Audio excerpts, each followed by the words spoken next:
Bonjour, c'est Sophie de Oser sa vie 66.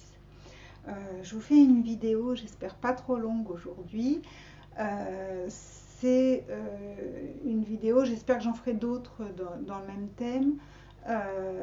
C'est une vidéo pour vous montrer qu'on peut tirer parti du confinement, même si c'est désagréable, c'est pénible le confinement, mais on peut toujours voir le verre à moitié plein plutôt qu'à moitié vide.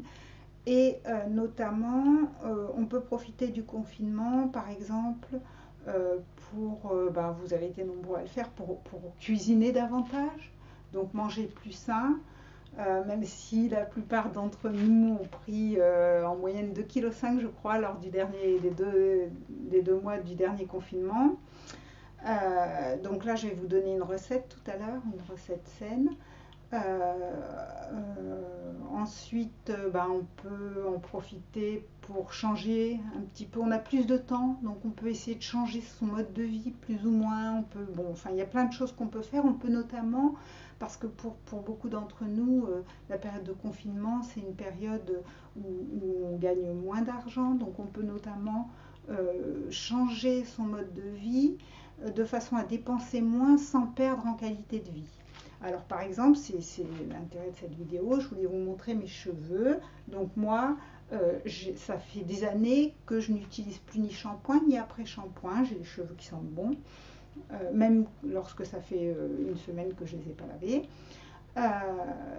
Donc les shampoings, en fait, ils dessèchent les cheveux. Et puis, après, on est obligé ça nous oblige à acheter de l'après-shampoing pour regraisser un petit peu les cheveux qui ont été tellement desséchés par le shampoing. Euh, Moi, mes cheveux, je les lave à l'eau. C'est-à-dire que sous la douche, une fois ou deux fois par semaine, je fais comme si je les lavais comme ça, et en fait, seulement avec de l'eau.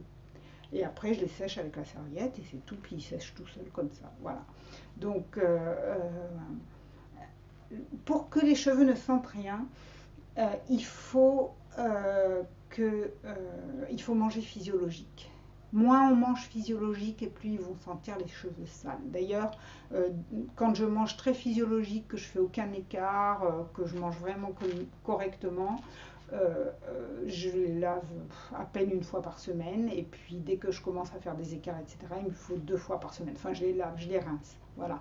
Bon, ça c'est ce qui explique la vidéo. Parce qu'en fait, des articles auraient suffi. D'ailleurs, un article aurait suffi. D'ailleurs, je voulais vous signaler que toutes mes vidéos, pour ceux qui me suivent sur YouTube, toutes mes vidéos sont accompagnées, enfin elles sont insérées dans un article. Et dans l'article, vous avez en général beaucoup plus de, de détails et de précisions que dans la vidéo, parce que j'essaie de faire des vidéos pas trop longues, parce que je sais que c'est assez pénible quand les vidéos se traînent. Bon, donc on va essayer d'accélérer.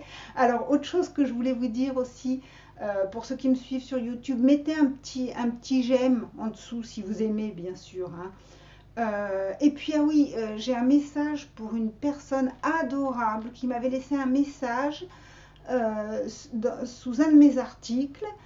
Je crois que c'était l'article Comment régénérer ses intestins. Cette personne, elle m'avait laissé un long message où elle me remerciait, elle me disait que c'était super d'avoir des articles comme ça. Enfin bon, moi je lui ai fait une très belle réponse, et puis je ne sais pas où elle est partie cette réponse. J'ai regardé sous le fameux article, j'ai pas trouvé la réponse. Je ne sais pas ce qu'elle est devenue. J'ai dû faire une fausse manip, je suis vraiment désolée, je te demande de m'excuser, vraiment, je suis désolée si tu regardes cette vidéo.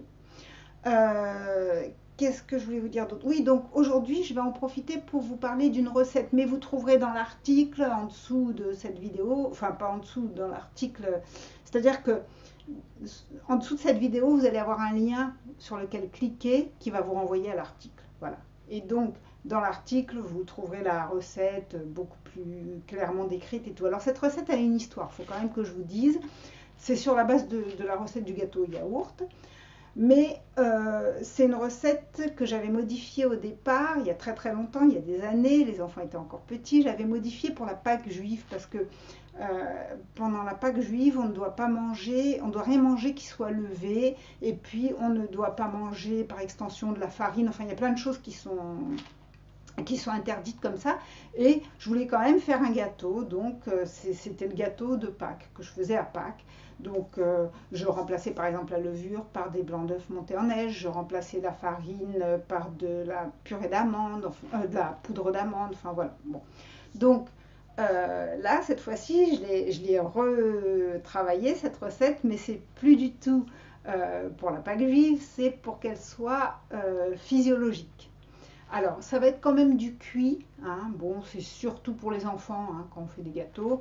Donc, les enfants, on est quand même moins strict avec les enfants, c'est pas possible autrement, hein, ça ne marcherait pas. Alors, c'est un gâteau qui est très facile à faire aussi avec les enfants parce que la base du gâteau yaourt, c'est tout se mesure avec une tasse, une cup. Tiens, voilà, je vais vous montrer, j'ai des cups comme ça. Hein. Si vous n'avez pas des cups comme ça, vous avez un verre. Ça fera aussi bien l'affaire. Hein.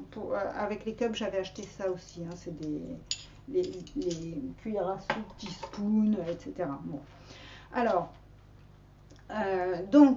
cette recette de gâteau au yaourt, elle évite tous les poisons majeurs, c'est-à-dire les laitages, le gluten, le sucre. C'est les principaux poisons majeurs. On va remplacer le yaourt par du lait d'amande maison. Ça, je vous renvoie à mes recettes de cuisine.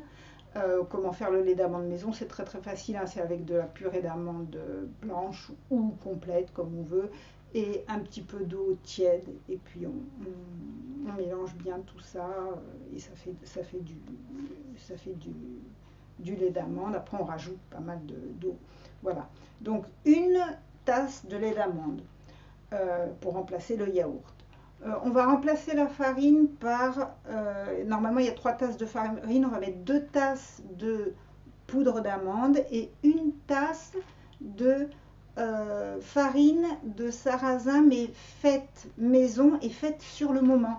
Ça, j'ai appris ça en lisant un des bouquins, il y a très très longtemps, un des bouquins du docteur Kousmine, où elle explique bien que toutes les farines, quelles qu'elles soient, elles doivent être moulues sur le moment, sinon on perd tous les micronutriments, hein, notamment si c'est resté pendant un mois ou des mois dans la boutique bio ou je ne sais où. Voilà. Bon. Donc, le sarrasin, c'est très facile, on le fait germer. J'explique tout ça dans mes recettes de cuisine, mais de toute façon, je vous ferai une vidéo de cette recette, mais plus tard. Hein. Là, aujourd'hui, je ne vais pas avoir le temps. En plus, j'ai pas ce qu'il faut. Donc, je vous ferai une vidéo de cette recette. Vous la verrez en vidéo, mais vous pouvez trouver tous les ingrédients déjà dans l'article de cette vidéo. Alors, donc de la farine de sarrasin, une tasse de farine de sarrasin, 2 tasses de farine deux tasses de poudre d'amande. Qu'est-ce qu'il y a d'autre? Une demi-tasse d'huile d'olive. Moi, je fais tous mes gâteaux à l'huile d'olive. Il suffit de prendre une huile d'olive pas trop fruitée, c'est délicieux. Ah oui, le sucre, je le remplace. Alors, soit par 1,5 tasses de raisins secs trempés soit dans le rhum. Bon, moi, j'adore le rhum dans les gâteaux. Soit dans l'eau de fleur d'oranger. Et je mets la totalité hein, avec le rhum, hein, les raisins et le rhum, tout dans le gâteau. Donc soit 1,5 tasses, soit si je rajoute des fruits dans mon gâteau au yaourt, comme par exemple des pommes ou des poires ou n'importe. Si je rajoute des fruits, je mets qu'une seule tasse hein, de raisins secs, sinon après ça fait vraiment trop sucré. Alors, le sucre, qu'est-ce qui manque? Eh bien, il y a 3 œufs, donc je mets les jaunes dans la pâte, je monte les blancs en neige qui viendront faire lever. Pour faire lever, je vais aussi rajouter une cuillère à soupe de bicarbonate de sodium et une cuillère à soupe de vinaigre de cidre, une petite pincée de sel. Qu'est-ce qu'il y a d'autre dans ce gâteau? Je crois que c'est tout. J'ai pris quelques notes pour ne pas oublier. Donc le lait d'amande, les raisins secs, poudre d'amande, farine de sarrasin, huile d'olive, œuf, bicarbonate, vinaigre. C'est bon. Alors après, moi je faisais souvent un glaçage. Hein. Par exemple, ce gâteau il marchait très très bien quand je faisais poire, chocolat.